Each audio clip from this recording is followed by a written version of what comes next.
चुलत भावाचा मुलगा ज्याची किडनी ट्रान्सप्लांट झालेली आहे 1 वर्षापूर्वी, स्वतःच्या त्याच्या आईने किडनी दिली 12 लाख रुपये टाटा फाउंडेशन कडून आले, 7-8 लाख रुपये 18 लाख रुपये यांचे गेले, उपयोग काही झाला नाही. तो आपल्याला असतो मोठ्या उंबरीमध्ये राहतो.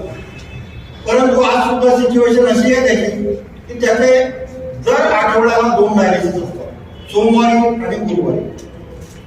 म्हणजे एवढं झालं, ऑपरेशन झालं, फायदा काही झाला नाही. मी त्याला जेव्हा भेटलो यवतमाळला आला होता, म्हटलं आता रवी कसं, म्हणे काका आता डायलिसिस करणे राहणे.